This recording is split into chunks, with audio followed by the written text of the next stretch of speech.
Hello everyone, this is Anna Shafiq. Welcome back to another video.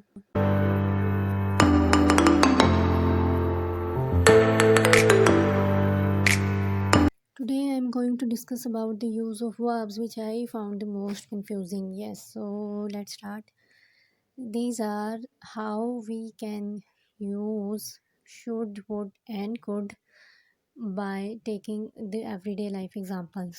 इनका थोड़ा सा background देख लेते हैं. These are the second form of shall, will and can. As you can see, should is the second form of shall, would belongs to will and could is the second form of can. जैसे हमने last lecture में देखा था, did को discuss किया था. Did is the second form of do. और हमने ये कहा था जहाँ भी पास्ट टेंस की बात हो रही हो, माजी में होने वाले काम की बात हो रही हो, वहाँ हमने सेकंड फॉर्म लगानी है, वहाँ हमने डिड यूज़ करना है. But this rule doesn't apply here. The definition of should, would and could has nothing to do with their use. Shall और विल का भी ब्रीफली यूज़ बताती चलूँ. ये हम कहाँ पे यूज़ करते हैं? फ्यूचर टेंस में. मुस्तकबिल में होने वाला जो काम होता है, जिसकी निशानी होती है कि उसके एंड पे गा गे गी लगा हुआ होता है. प्राइमरी क्लासेस को थोड़ा अगर माइंड में लाए तो इस तरह के सेंटेंस में आपने शैल और विल का यूज़ करना होता है. ये फ्यूचर टेंस की वर्ब्स हैं. ठीक है, लाइक मैं क्रिकेट खेलूँगा, आई विल प्ले क्रिकेट. अच्छा, अगर फ्यूचर कोई सेंटेंस हो और आप शैल और विल के रूल्स आपको इतने क्लियर ना हो, तो आपने बस विल लगा देना है वहाँ पे चुप करके, क्योंकि शैल जो है मॉडर्न इंग्लिश में इसका यूज़ अनकॉमन है. That's not very common in modern English. ठीक है, लाइक हमने बचपन में पढ़ा हुआ है कि आई और वी के साथ शैल लगाते हैं और बाकी सबके साथ विल. मैंने यहाँ लिखा आई विल प्ले क्रिकेट, तो शैल का यूज़ आपको इतना कॉमनली नज़र नहीं आता. तो फ्यूचर में होने वाले काम में आपने सिंपली बस विल लगा दिया करें. वहाँ पे गा गे गी हो सेंटेंस के एंड पे, तो वहाँ पे हम विल लगा देंगे. That's more than enough. ठीक है, और इसके साथ हमेशा वेरी इंपॉर्टेंट बात, फर्स्ट फॉर्म लगानी है. I will played cricket is wrong, I will play cricket. आज है पॉइंट की तरफ. सबसे पहले हम देख लेते हैं कि शुड हमने कहाँ पे यूज़ करना है. Situations that are probable. Probable का मतलब होता है लाइकली टू ऑकर या फिर गोइंग टू बी ट्रू, जिन्होंने होना है, इन नियर फ्यूचर होना ही होना है, मस्ट हैपन. इस तरह की सिचुएशन के साथ आपने शुड लगाना होता है. ठीक है, एग्ज़ाम्पल्स देख लेते हैं. Like I should take tea now, मुझे अब चाय पीनी चाहिए, यानी कि मैं श्योर हूँ इसके बारे में कि मैंने अब चाय पीनी है, तो आई विल यूज़ शुड. इसी तरह I should take a nap now, मुझे अब सोना चाहिए. आई शुड स्टडी नाउ, अब मैं पढ़ने जा रही हूँ या मुझे अब पढ़ना चाहिए. तो जिन कामों ने नियर फ्यूचर में मस्ट होना है, उनके साथ आपने सिंपली शुड लगा देना है. ठीक है, सेकंड मोस्ट इम्पॉर्टेंट थिंग कि इसके साथ भी आपने फर्स्ट फॉर्म ऑफ वर्ब भी लगानी है.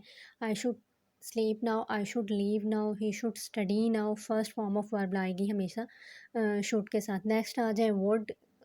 I found it really confusing. Would का यूज़ जो है वो थोड़ा कन्फ्यूजिंग होता है. It has many uses. One by one, दो तीन आपको सिचुएशंस बता देती हूँ. अगर यही आप माइंड में रख लें इन आर एवरीडे यूज़, तो that's more than enough. Number one, to make polite offers और रिक्वेस्ट. फॉर एग्जांपल, आप अपने फ्रेंड्स के साथ कहीं बाहर गए हैं या कोई गेस्ट आपके घर आए हैं, तो आप उससे मतलब पूछते हैं कि आप चाय पियेंगे या कॉफ़ी लेंगे या क्या लेंगे. तो आप इस तरह की पोलाइट ऑफर्स या रिक्वेस्ट करने के लिए वुड हम यूज़ कर सकते हैं. Would you like to take tea और कॉफ़ी. लाइक अगर इसका तर्जुमा हम करें तो वो बनता है वुड. यहाँ पे सेकंड फॉर्म आ रही है तो माइंड में आता है ये पास्ट की बात हो रही है. It has nothing to do with the use of would और कुड. इसका मतलब सिंपली ये है कि आप चाय लेना पसंद करेंगे या कॉफ़ी.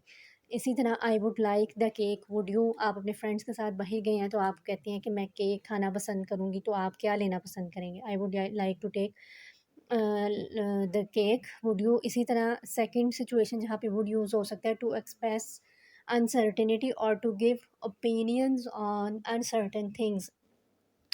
इस तरह के काम, इस तरह के मतलब गेस जिनके बारे में आप कंफर्म नहीं होते, इस तरह की सिचुएशन, वहाँ पे हम वुड यूज़ कर सकते हैं. ठीक है, फॉर एग्ज़ाम्पल जनरली हम पूछते हैं कि कोई मतलब है, कोई पर्सन है, उसकी एज क्या होगी, आप आपस में बात करें तो आप कहते हैं I would say he is 40. मेरे ख़्याल में कि वो 40 का होगा, ठीक है। तो इस तरह की सिचुएशंस के जिसमें बारे में आप कंफर्म नहीं है, वहाँ पे हम वुड यूज़ कर सकते हैं अनसर्टेन थिंग्स का आइडिया जस्ट एक देने के लिए, वुड, ठीक है।